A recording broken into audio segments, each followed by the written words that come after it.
cocky like Teal, nobody could guard me like I'm shooting a free throw. This is illegal, my flow is legal, and it's me, it will never be a secret. I'm coming. Nobody can stop me, nobody can hold me, nobody control me. I'm coming. I'm here to do my thing, I'm here to bring the pain, I'm never ever gonna change. I'm coming. Nobody can stop me, nobody can hold me, nobody control me. I'm coming. I'm here to do my thing, I'm here to bring the pain, I'm never ever gonna change. This is my world, my way, my life, and if I gotta do it, I gotta do it right. So everything I want, go ahead and give me that. The girl with me, just know that you ain't getting it back. Yeah, she want a bad boy, and I'm all about my cash, boy. She be all up in the jag, boy. I know that make you mad, boy, but don't make me beat your ass, boy. I'm coming. Nobody can stop me, nobody can hold me, nobody control me. I'm coming. I'm here to do my thing, I'm here to bring the pain, I'm never ever gonna change. I'm coming. Nobody can stop me, nobody can hold me, nobody control me. I'm coming. Coming. Nobody can stop me, nobody can hold me, nobody control me. I'm coming.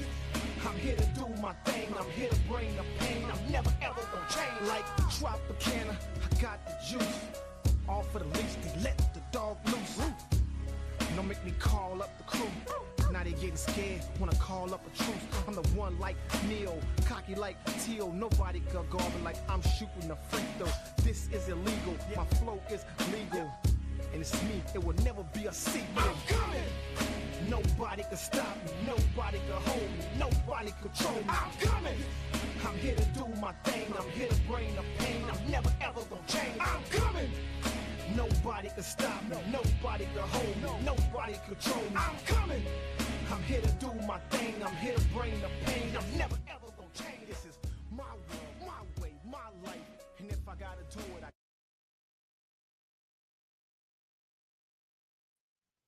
Yo. Welcome back to the MVP's Lounge, y'all. How we doing? We doing all right? Hope we doing all right. Hope everybody's doing good today. We're gonna be talking about some AEW Dynamite. Let me get myself on the screen here. Let's fix this. Fix this immediately. All right, there we go. Get the colors on the screen. All right. AEW Dynamite. What a time. What a place. Hey, if you're new here, please be sure to like, comment, subscribe. Hi, I'm your host, the king of the MVP's Lounge. And we're gonna be talking a little AEW Dynamite tonight. Let's look into this card that we had tonight. I'm gonna give you like a brief little rundown of what we had tonight, but there's like a one main subject that we got going on there in the thumbnail that I kind of want to talk about. But let's get to that. Let's discuss this Dynamite real quick. All right, let's go here. Let's see. Hold this up. Don't know what this is. The hell is this? Oh, I can get rid of this.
Cut out of nowhere. That was weird. Let me get back to this. Jesus. Thing just acting all kinds of haywire today. Don't know why. Don't know why at all. Bear with me now while I pull up this card again. This thing, Jesus. Okay, let's see. Let's try this out once again. We got it. Do we have it? Is it there? It's not. Okay. The struggles of going live. This is why we like to pre-record. All right, let's do it this way. We're gonna do it the old-fashioned way, okay? The old school way. All right. Bam. Well, that should have worked. There we go.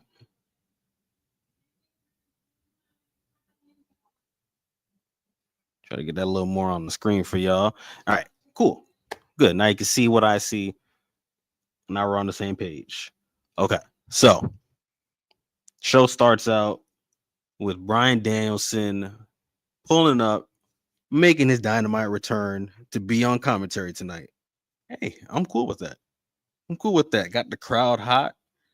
We still doing our yes chants, no matter the whole WWE sending in a cease and desist letter to, hey, please stop doing all that yesing. It's like, nah, he's still gonna do it. He don't care.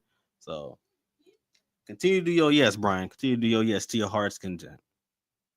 But we get Bryan on commentary, and then immediately after, we go straight into Will Ospreay coming out there and letting us know that his doctors did not clear him for this match at Forbidden Door.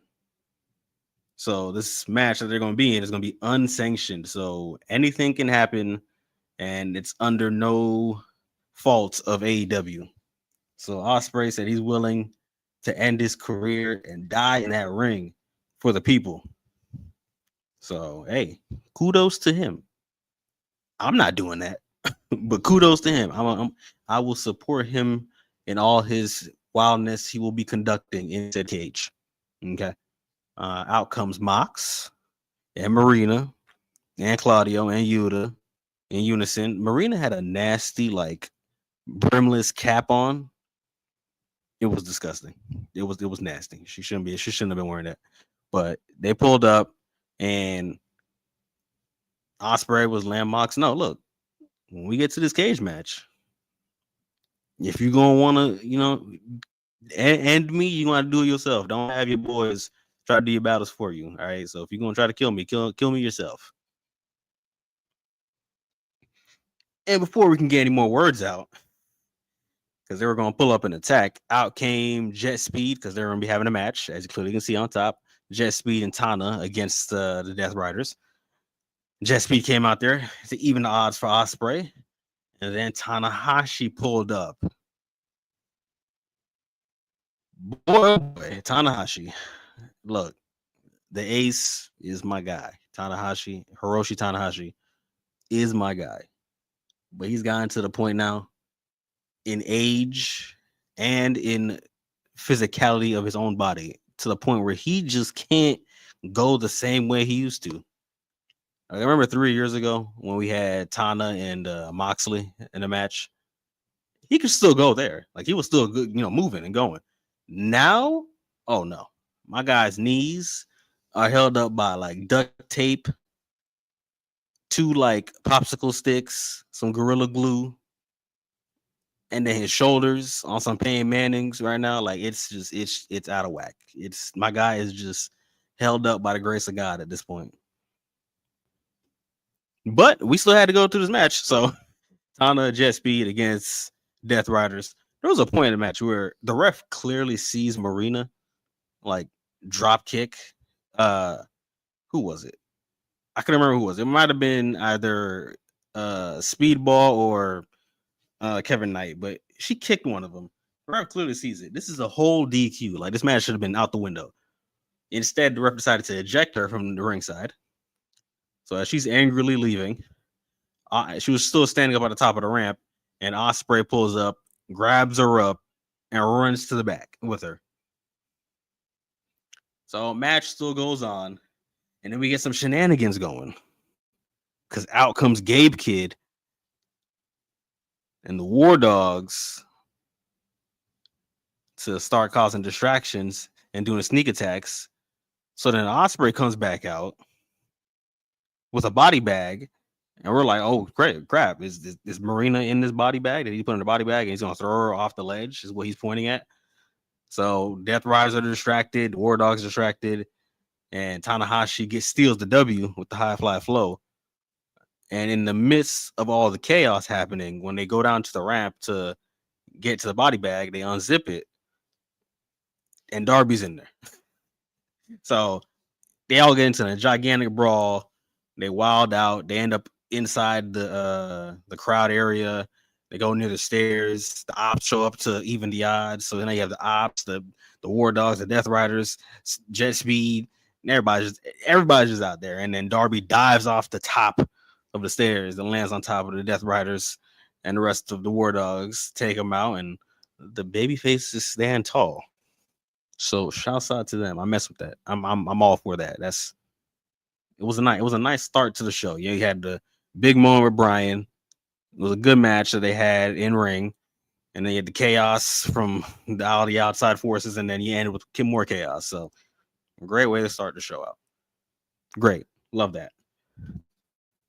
Now, what I wasn't a fan of, I wasn't a fan of the whole Edge and Christian segment, right? I said this before in the prior video already that Edge and Christian should not be a group. I did say already, if they do have to come together, Christian has to still be the same. So he is still the same. That I'm fine with. But I just wasn't a fan of the stuff Edge was saying, trying to go back and forth with Christian. It just wasn't, again, it wasn't for me personally. Now, what was for me was what happened after. Because out comes Chris Sabian? Not Chris Sabian. Kip Sabian. There we go. Out comes Kip Sabian. Mama Wayne. And then Nick Wayne comes on the Titantron, letting them know that, well, as we all know now, he is injured and he can't compete at Forbidden Door. But it says that he has a backup plan. And that backup plan happens to be Luchasaurus. Yeah. AKA Kill Switch. Honestly, we thought he was not going to come back to wrestling. And lo and behold, here he is.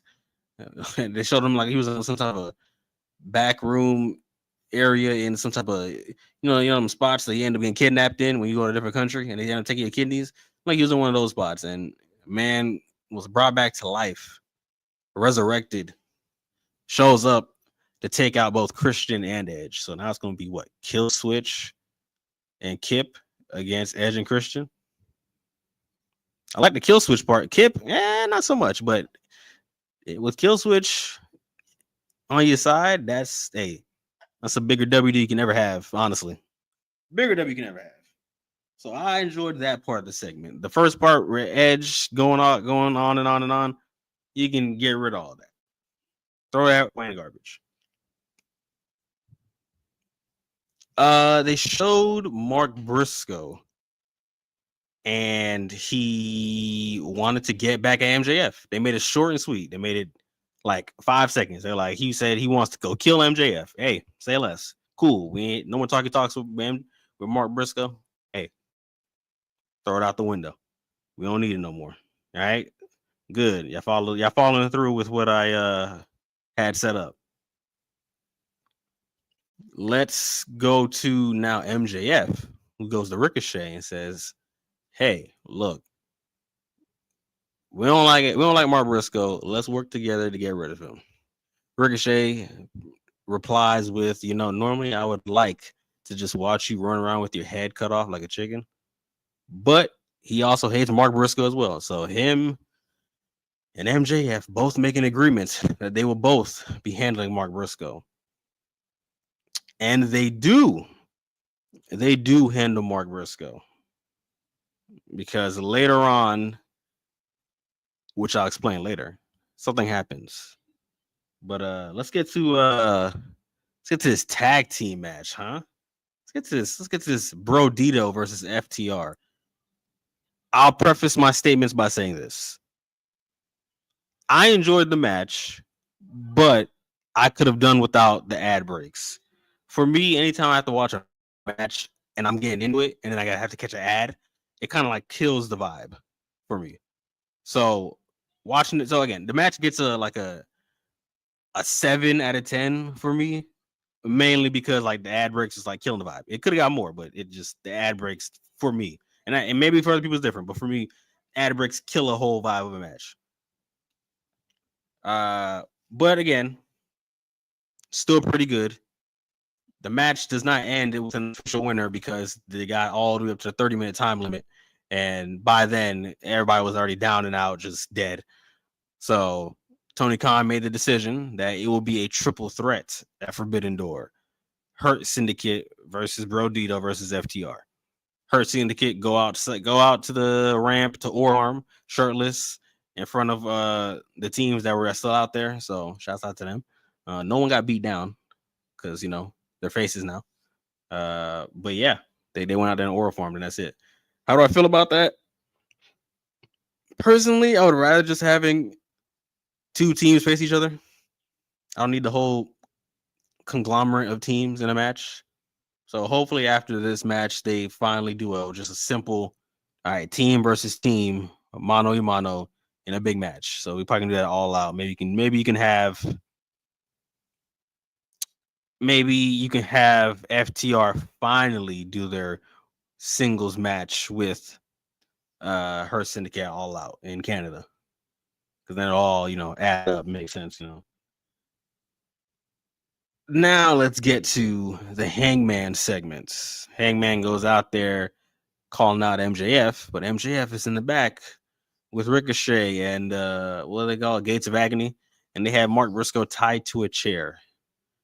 And MJF tells Hangman, either you listen to the requests that I have for you, or I'm going to set this dude on fire. Plain and simple, just like that. And the request that he has is that during their title match, he can win via countout or disqualification. And those are the qualifications he had to add to the match. And Hangman had to oblige to these requests, unfortunately, or, dude would have been set on fire. So eventually he goes to the back and smacks Ricochet in the back with a steel chair. And then the security had to pull him off. So going into Forbidden Door, MJF, it's funny. They showed an image online of the poster for MJF versus Hangman. And if you remember back for Revolution, it had it to where it was it had it to where it was MJF like as a silhouette inside of Hangman's head. So it was like he was living in Hangman's head rent free, And now they flipped it to where MJF, now it's reverse. Now it's Hangman in MJF's head rent free. But MJF pointed out that he knows how to get Hangman riled up. Kind of the same way how Hangman did it to him last week and got him to force him into that match. So they both got each other's number here, but one took way more advantage at this thing than the other. So shouts out to MJF for knowing how to push his buttons. All right. We now reach the main event. The thing I actually wanted to mainly bring up here, because on the topic of advantageous situations, or just being ahead of the curve, or whatever you want to call it, Athena has been just completely ahead of Toni Storm in this entire feud they've been doing. Like, I think Toni Storm got maybe one time, she was maybe ahead of her at one step at one point. That's it. Like every other time, it's been Athena just on top. Like she just has her number every step of the way. Toni just can't. She just can't get anything going. No momentum getting built up. And now you reach here to this tag team match where Toni and Windsor against Athena and Mercedes, and shoot, I look. There's no hope for Windsor winning that belt, regardless of fact.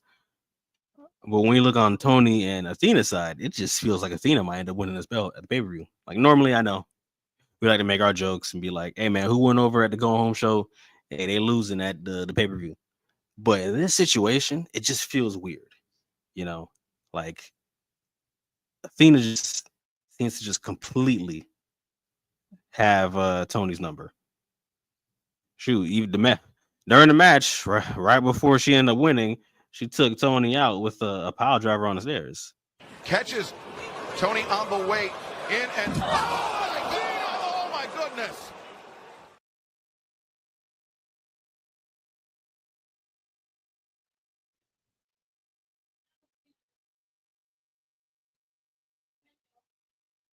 Yeah, it's just I don't know, man.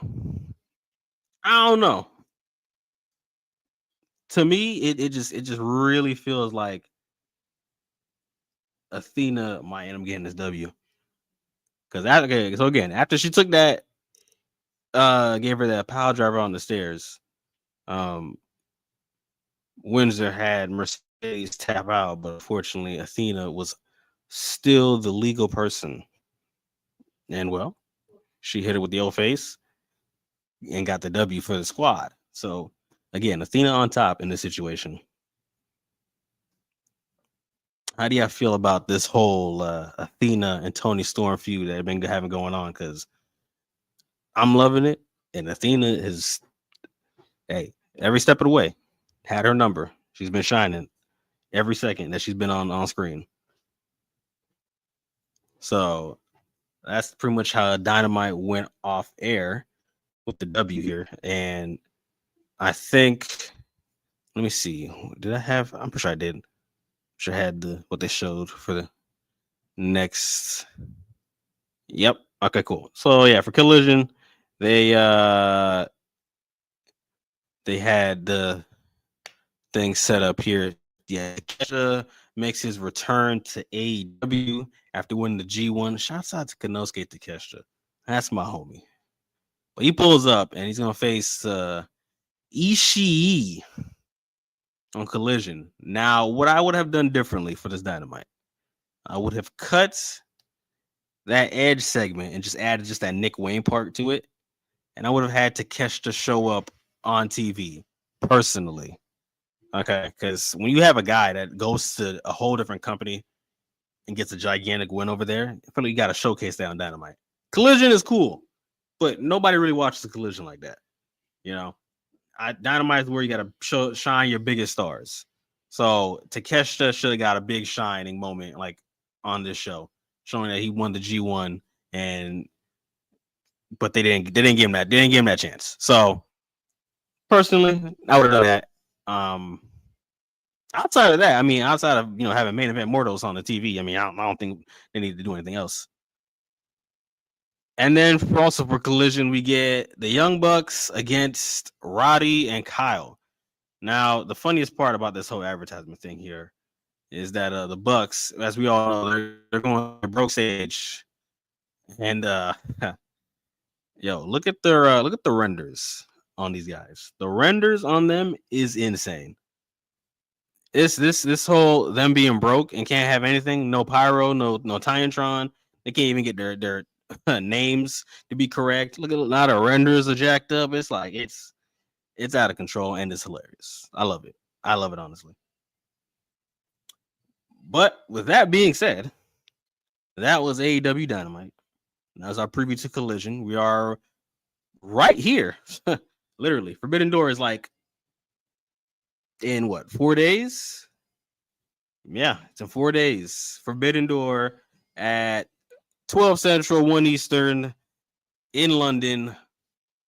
Hey, I'm gonna give y'all a card predictions probably tomorrow. We'll do the card predictions before we do our return of Raging Rankings. That's right. Raging Rankings makes a return tomorrow. We're going to be doing top 20 R&B songs, part 2, featuring some special guests. Yes, it's going to be a biggest list we've ever done with the amount of people we have. And I'm going to try. I might do it live. I'll see what happens, but I might end up doing that live. We'll see, though. No guarantees.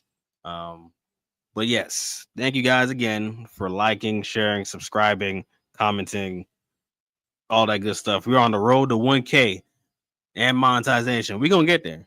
We will get there.